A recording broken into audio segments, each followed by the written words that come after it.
Hey guys, I'm your mentor. Today we will discuss about respiration. Respiration in human beings. पढ़ेंगे हम सब चीज़ के बारे में, बट जो मेन फोकस रहेगा वो रहेगा respiration in human beings. तो आज हमारा टॉपिक क्या है? respiration. क्या टॉपिक है आज हमारा? respiration.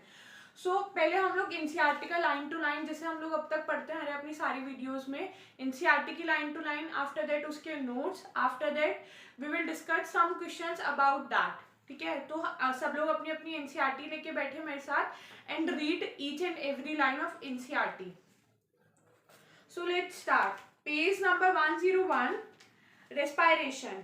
We have discuss nutrition in organism in the last section. हम लोगों ने क्या पढ़ा? न्यूट्रिशन पढ़ा लास्ट सेक्शन में, like nutrition in amoeba, nutrition in human beings, nutrition in plants. कैसे सब लोग अपना अपना न्यूट्रिशन लेते हैं. Like in plants autotrophic nutrition take place, in other animals like leech, ticks, they all are perform heterotrophic type of nutrition.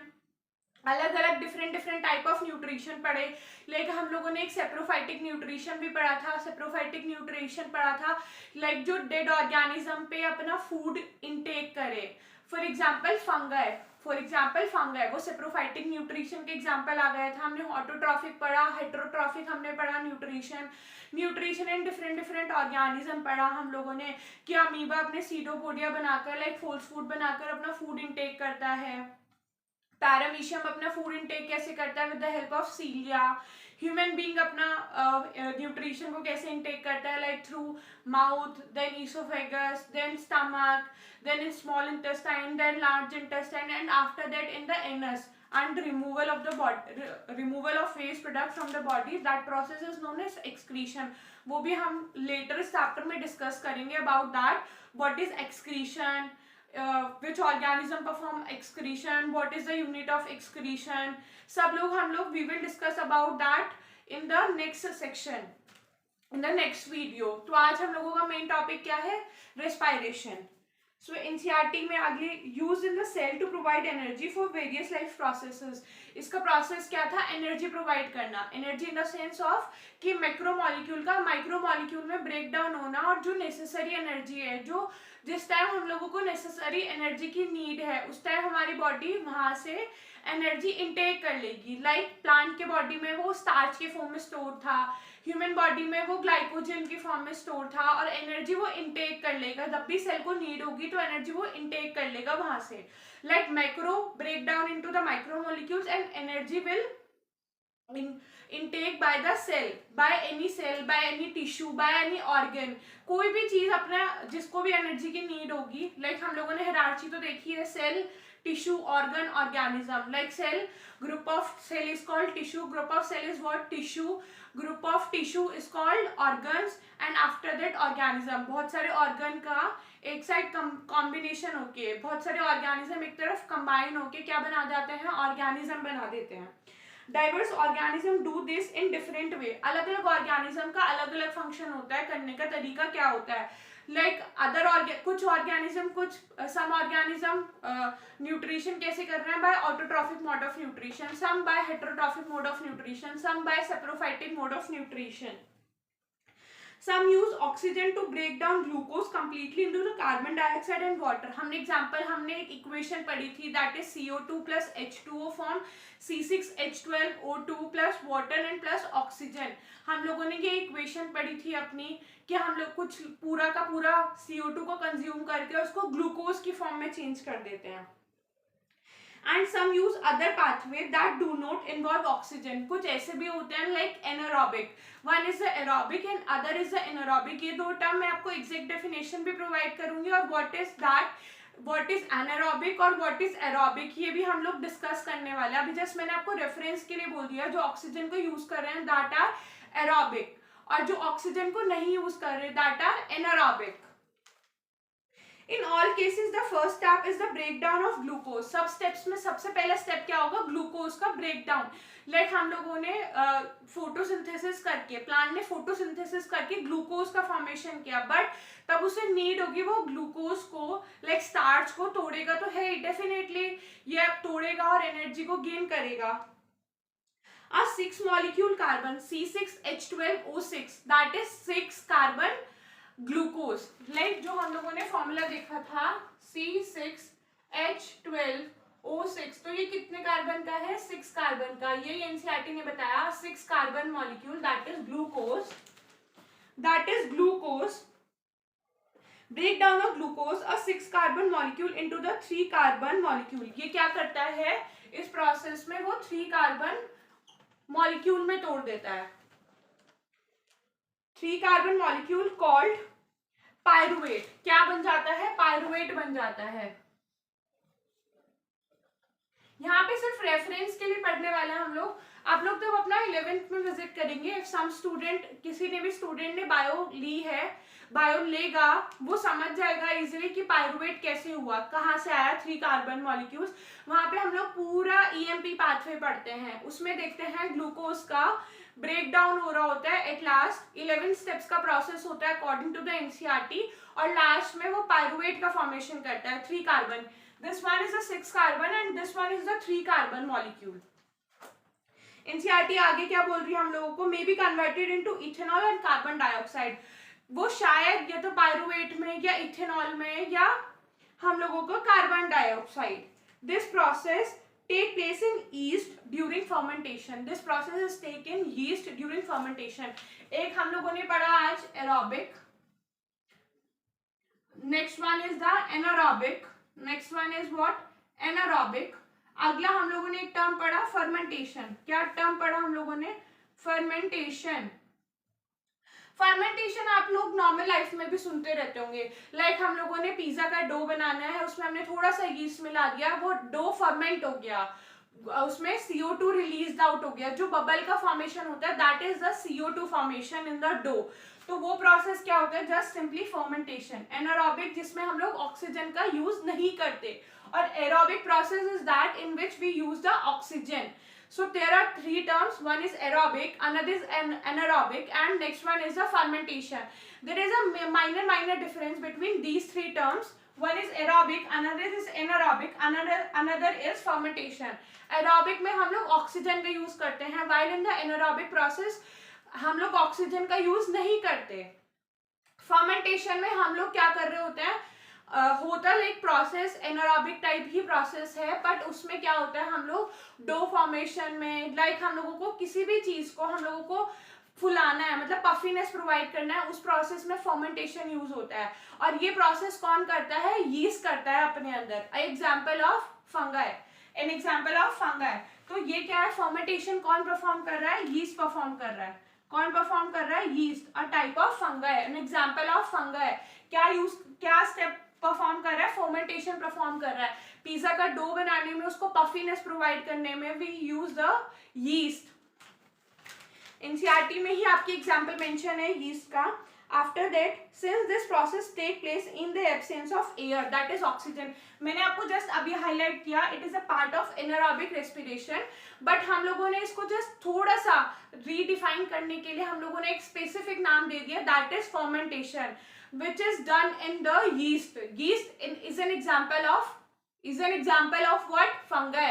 Is an example of fungi. क्या anaerobic का ही part है, जिसमें हम दोनों आप लोग सिमिलैरिटीज देख सकते हैं। लाइक एनारोबिक में भी हम ऑक्सीजन का यूज नहीं कर रहे हैं, वेल इन द फर्मेंटेशन हम लोग नहीं कर रहे हैं ऑक्सीजन का यूज। किसका नहीं कर रहे हैं? देयर इज अ मेजर, आप लोग ध्यान रखिए, O2 oxygen, CO2 is a carbon dioxide and CO is a carbon monoxide. So anaerobic process में हम लोग CO2 का यूज नहीं करते, इस वाले प्रोसेस में भी हम O2 का यूज नहीं करते, while in this process we use O2, हम लोग O2 का यूज करते हैं, एनारोबिक में नहीं करते। फर्मेंटेशन भी सेम प्रोसेस है as anaerobic process. For example in the, हम लोग किस चीज में फर्मेंटेशन का यूज करते हैं? While we making a pizza dough or something else, like we want the puffiness in that product, so we use the yeast. NCERT आगे क्या बोल रहे हैं हम लोगों का? It is called anaerobic respiration. वही सेम बात आ गई कि इसको भी हम लोग एनारोबिक रेस्पिरेशन कह सकते हैं। Breakdown of pyruvate using oxygen take place in the mitochondria. अब एक स्ट्रक्चर आ गया माइटोकॉन्ड्रिया। आप मुझे बता सकते हैं आप लोगों ने कहाँ पढ़ा है? यस, आप लोगों ने क्लास 9th में पढ़ा था, cell the unit of life, ऐसे आपका चैप्टर था, उस वाले चैप्टर में आपने पढ़ा था mitochondria. What is it? Mitochondria. What is it? Mitochondria. इसको आप लोग क्या बोलते थे? Energy currency of the cell. Energy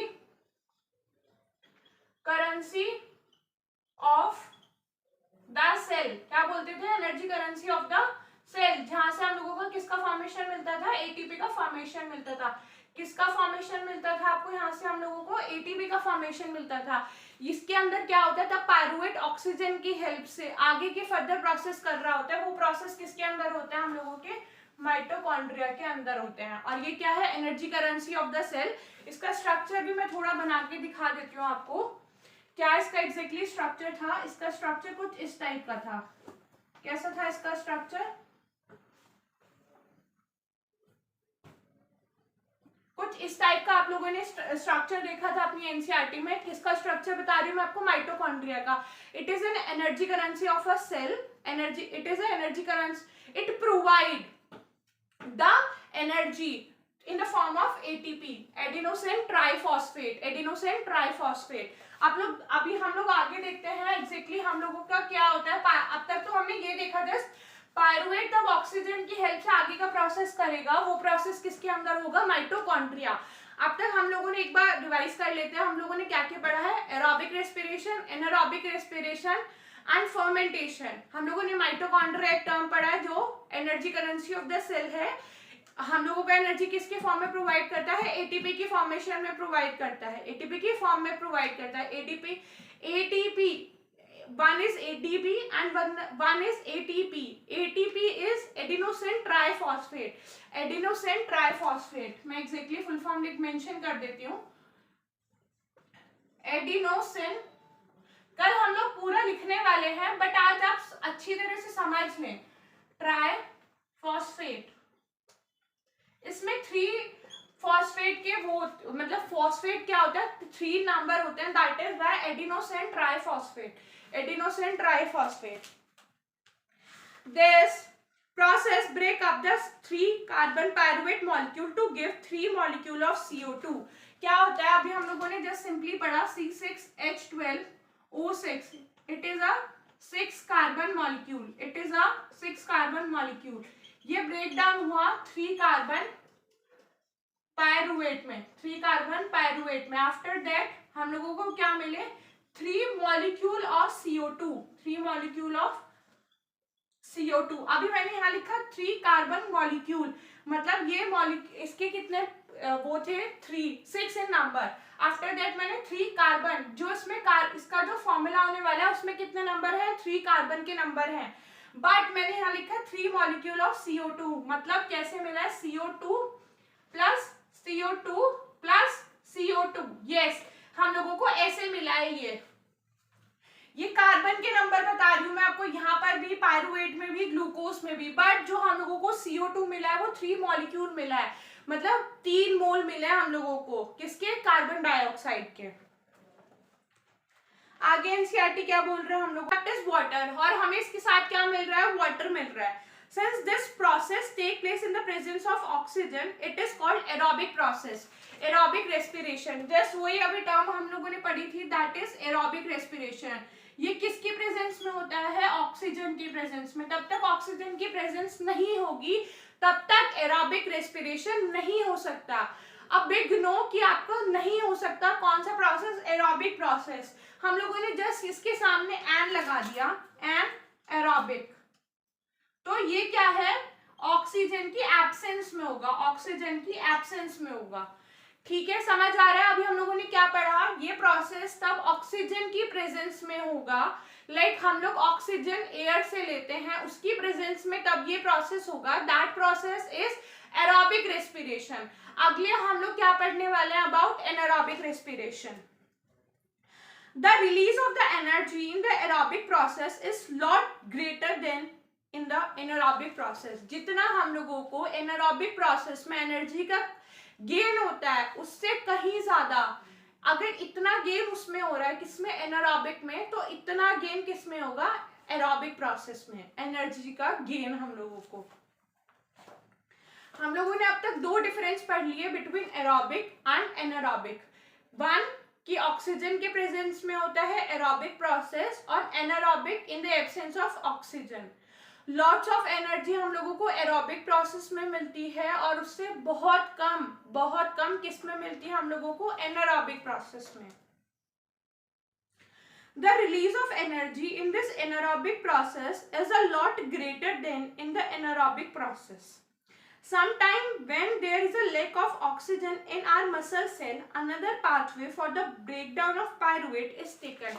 कभी कभार क्या होता है, हम लोग एक्सेसिव एक्सरसाइज कर रहे हैं, हम लोग जिम गए और हम लोगों ने वहाँ पे एक्सेसिव एक्सरसाइज कर ली, कुछ टाइम बाद तो हम लोगों को ऐसी वाली फीलिंग आ जाती है, हम लोगों को ऑक्सीजन की इनटेक की ज्यादा नीड हो जाती है, लाइक हम लोग लंबी लंबी सांस लेने लगते हैं ऐसे, लाइक हम लोग बहुत तेज तेज इनहेल करने लगते हैं, बहुत लंबी लंबी सांसें लेने लगते हैं, दैट कि हम लोगों की बॉडी में ऑक्सीजन की कमी हो गई, कि lacking of oxygen in our body, oxygen का लेवल हम लोगों की बॉडी में थोड़ा डाउन हो गया। That is why another process take place in our body कि पायरुवेट अब ऑक्सीजन के साथ तोड़ के 3 मॉलिक्यूल ऑफ CO2 नहीं प्रोवाइड करेगा, अब हम लोगों को वो लिटिल बिट डिफरेंट प्रोसेस पे वो चला जाएगा। कौन? पायरुवेट।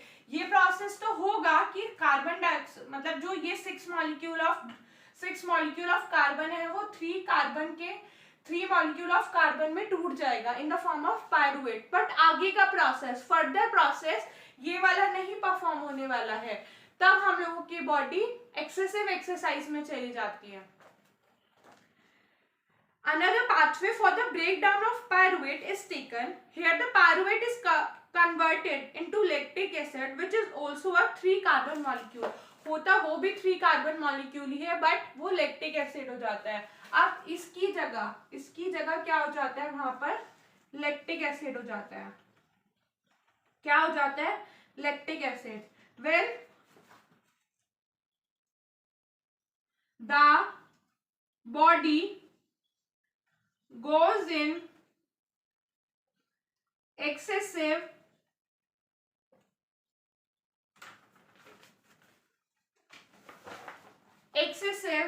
fatigue, एक मैंने नया टर्म यूज किया है फैटीग, दैट इज थकावट। तब आप लोगों की बॉडी एक्सेसिव थकावट में आ जाती है, लाइक बहुत हमारी बॉडी थक गई, हम लोगों ने डीप इनहेल करना स्टार्ट कर दिया और डीप ही एक्सहेल करना स्टार्ट कर दिया, लाइक दैट। तो हम लोगों की बॉडी में एक अलग प्रोसेस स्टार्ट हो जाता है, pyruvate convert into the lactic acid, pyruvate convert into the lactic acid. Pyruvate किस में कन्वर्ट हो जाता है? लैक्टिक एसिड, ना कि 3 मॉलिक्यूल ऑफ CO2, ना कि 3 मॉलिक्यूल ऑफ CO2। इसलिए मैंने स्लैश लगा के लिखा है और यहाँ मैंने मेंशन भी किया है, when the body goes in excessive fatigue, तब हम लोगों की बॉडी ज्यादा थकावटी महसूस करती है, तो हम लोग इनहेल डीपर करते हैं, तो पायरुवेट कार्बन डाइऑक्साइड में चेंज होने के बजाय 3 मॉलिक्यूल ऑफ लैक्टिक एसिड, जो 3 मॉलिक्यूल है वो कार्बन के हैं, मतलब वहां पर जो कार्बन का नंबर है वो 3 होगा, 3 number, like that,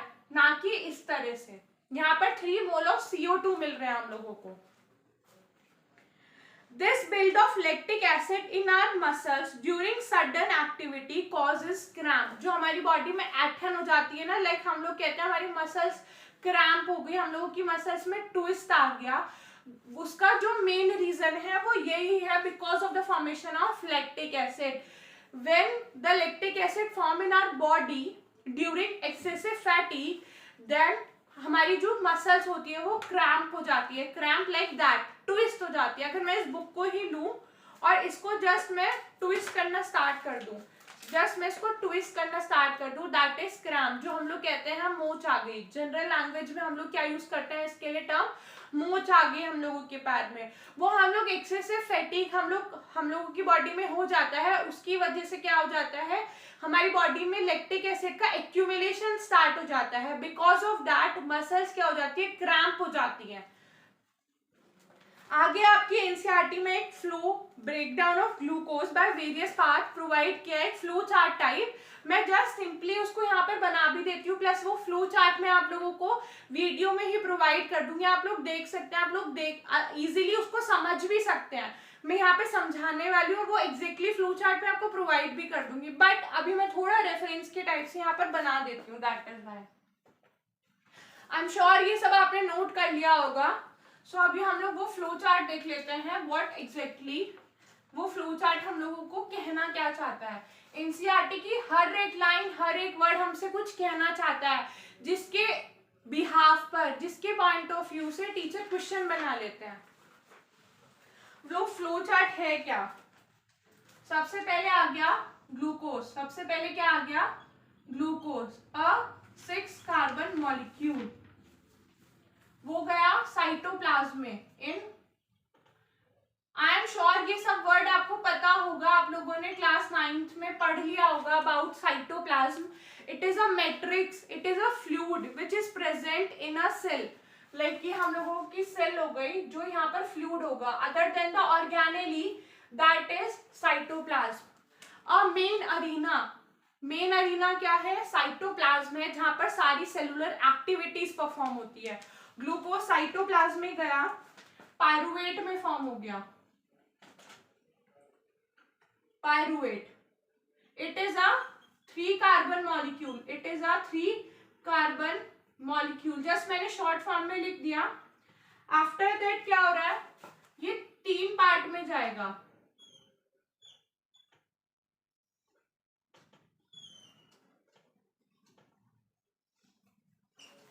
One is in the absence of oxygen. In the absence of oxygen. Next, lack of oxygen. Lack of what? Oxygen. And another is in the presence of oxygen. Just simply मैंने short form में लिख दिया. Negative मतलब absence, positive मतलब presence. 3 part हो गया. एक तो in the presence of, in the presence of oxygen, lack of oxygen, in the absence of oxygen. For example, in the yeast, यहाँ पर किस में जाता है? ये yeast में lack of oxygen, cells में presence of oxygen. प्रोसेस कहाँ हो जाता है हम लोगों को? माइटोकॉन्ड्रिया में. कहाँ हो जाता है? Mitochondria, which provide ATP. ATP is adenosine triphosphate. It is a energy currency of a cell. यहाँ पर क्या हो जाता है? Lactic acid plus energy. यहाँ पर क्या हो जाता है हम लोगों को? CO2 plus water plus energy. While यहां पर क्या बन जाएगा हम लोगों को? Ethanol plus carbon dioxide plus energy. Energy सब में मिलेगी, बट नंबर में डिफरेंस होगा. कितना अमाउंट ऑफ एनर्जी कौन से प्रोसेस में मिल रही है. लाइक हम लोगों ने एक एनसीईआरटी में ही लाइन पढ़ी है अभी थोड़ी देर पहले ही. लॉट्स ऑफ एनर्जी हम लोगों को एरोबिक प्रोसेस में मिलती है as compare to the anaerobic process.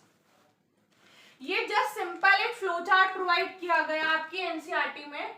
Simply एक फ्लो चार्ट प्रोवाइड किया गया है. क्या प्रोवाइड किया गया है? ग्लूकोज, अ 6 कार्बन मॉलिक्यूल, तब साइटोप्लाज्म में जाता है. Cytoplasm is the main arena where all cellular activities are performed. ये किस में चेंज हो जाता है? 3 कार्बन मॉलिक्यूल पायरुवेट में, अ मॉलिक्यूल पायरुवेट में. फिर वो 3 प्रोसेस में चला जाएगा. अगर वहां पर एब्सेंस ऑफ ऑक्सीजन होगी, लैक ऑफ ऑक्सीजन होगी या प्रेजेंस ऑफ ऑक्सीजन होगी. ये प्रोसेस माइटोकॉन्ड्रिया में, ये प्रोसेस हम लोगों का मसल्स में परफॉर्म हुआ, और ये प्रोसेस हम लोगों का यीस्ट में परफॉर्म हुआ. क्या मिल गया? CO2 plus water plus energy. सब में मैंने एनर्जी मेंशन किया है, बट सेकेंडरी प्रोडक्ट और प्राइमरी प्रोडक्ट सब में चेंज है. लाइक इसमें CO2 का फॉर्मेशन हुआ, इसमें लैक्टिक एसिड का फॉर्मेशन हुआ, वाइल इसमें इथेनॉल का फॉर्मेशन हुआ. जस्ट ये सिंपल आप लोगों को फ्लो चार्ट प्रोवाइड किया गया आपकी एनसीईआरटी बुक में. उसके बाद एनसीईआरटी बोलता है the energy release during cellular respiration is immediately used to synthesize a molecule called ATP. जो अभी मैंने आपको बताया हम लोगों को कहां से मिल रहा है? माइटोकॉन्ड्रिया से मिल रहा है. इमीडिएटली वो प्रोसेस हुआ, माइटोकॉन्ड्रिया में ATP का फॉर्मेशन हुआ. ATP is adenosine triphosphate which is used to fuel all other activities in the cell.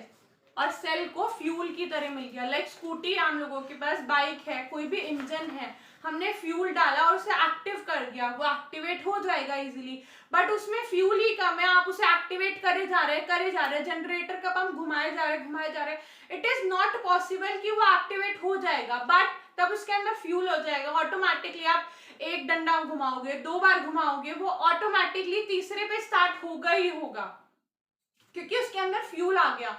हम लोगों की बॉडी भी, तब हम लोग खाना नहीं खाते बहुत टाइम से, तब हम लोगों ने पानी नहीं कंज्यूम किया होता बहुत देर से, तो हम लोगों की बॉडी में बीपी डाउन हो जाता है। वो सब अदर ऑर्गन का फंक्शन है कि आपकी बॉडी में इस चीज की लैक हो चुका है, आपका ये चीज, और आपको इसकी वजह से ये सिम्टम्स दिखाई दे रहे हैं। सेम ऐसे ही था, फ्यूल को ऑब्टेन किया सेल ने, वो एक्टिवेट हो जाएंगी, ऑब्वियस बात है। In this process, ATP is broken down, giving rise to a fixed amount of energy which can derive the endothermic reaction taking place in the cell. क्या हो जाता है, एंडोथर्मिक प्रोसेस हो जाता है सेल के अंदर, एटीपी का टूट जाता है। तब हमें किसी चीज को तोड़ना होता है, मुझे इस बुक पे पंच मारना है, लाइक अगर ये एक ब्रिक होता है और मुझे इस पे पंच मारना है, मुझे इसको तोड़ना है, तो मुझे इसको एनर्जी देनी पड़ेगी, दैट इज एंडोथर्मिक प्रोसेस। एक्सो मतलब बाहर निकल जाएगी energy. Since the aerobic respiration pathway depends on oxygen, obvious बात है, aerobic मतलब ऑक्सीजन की प्रेजेंस में, और aerobic organism need to ensure that there is a sufficient intake of oxygen. aerobic respiration में इस चीज का भी ध्यान रखा जाता है कि जितना उसे अमाउंट ऑफ ऑक्सीजन की रिक्वायरमेंट है उतना उस टाइम बॉडी में प्रेजेंट है कि नहीं प्रेजेंट है, ये मेजर ध्यान रखा जाता है इस चीज पर। We have seen that plant exchange gases through stomata. Stomata के through exchange करते हैं gases, while in the human beings we exchange the gases through lungs. And the large intercellular space ensure that the cell are in contact with air. और ये ध्यान रखा जाता है कि major part of cell हवा के contact में हो। Carbon dioxide and oxygen are exchange by diffusion here. Diffusion process के थ्रू कार्बन डाइऑक्साइड और ऑक्सीजन का ट्रांसफॉर्मेशन होता है। डिफ्यूजन क्या है, अगर मैंने इस जगह अगरबत्ती जलाई, इस जगह मैंने धूपबत्ती जलाई, और थोड़ी देर बाद उसकी जो फ्रेग्रेंस है यहाँ से ट्रैवल होकर उस साइड पहुंच गई, यहाँ से ट्रैवल होकर उस साइड पहुंच गई, लाइक जो अमाउंट जहाँ पर ज्यादा है उससे दूसरी तरफ जाना, थ्रू मतलब ज्यादा अमाउंट की तरफ से लो अमाउंट की तरफ जाना, दैट इज डिफ्यूजन। ये सब टर्म आप लोग 9th स्टैंडर्ड में पढ़ चुके हैं। They can here go cell और अवे फ्रॉम देम और आउट इन द एयर। वो कहीं भी हो सकता है, कैसे भी हो सकता है, बस उसको हाई अमाउंट से लो अमाउंट की तरफ जस्ट सिंपली ट्रांसफर होना है। The direction of diffusion depends upon the environmental condition and the environment requirement of the plant. कैसे प्लांट को रिक्वायरमेंट है, CO2 को इनटेक करना है, वाइल ऑक्सीजन को एक्सेल करना है, और हम लोगों की बॉडी को ऑक्सीजन को इनटेक करना है, CO2 को रिलीज आउट करना है। ये सब कंडीशंस पे डिपेंड है, एनवायरमेंट की भी प्लस हमारी भी कंडीशन पे डिपेंड है। At night, when there is no photosynthesis occurring, CO2 elimination is the major exchange activity going on. CO2 को एलिमिनेट कर रहे होते हैं कौन, प्लांट। मैंने आपको बताया था कि दिन के टाइम ऑक्सीजन का इनटेक और CO2 का एक्सेल करते हैं plant, but in the night oxygen को क्या करते हैं वो लोग गेन करते हैं और CO2 का वो रिलीज आउट करते हैं। इसीलिए आपको बोला जाता है कि रात के टाइम पेड़ों के पास नहीं जाए, क्योंकि वो आपके लिए हार्मफुल होंगे। आप सोच रहे हैं आप उनसे ऑक्सीजन ले रहे हैं, बल्कि नहीं, आप लोग उनसे CO2 गेन कर रहे हैं।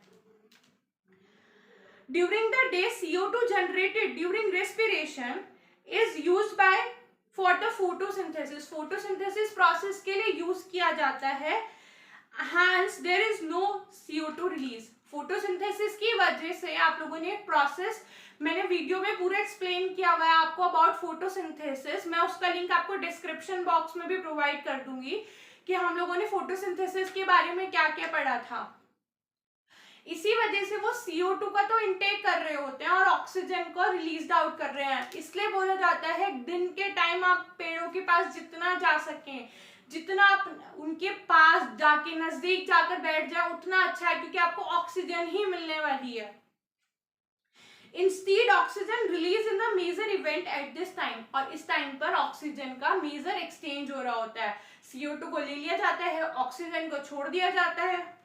एनिमल आगे का हम लोग जो पार्ट है हम लोगों ने देख लिया कि अब तक प्लांट के बारे में हमने देखा है, लाइक CO2 का कैसे एक्सचेंज आउट हुआ है विद द ऑक्सीजन।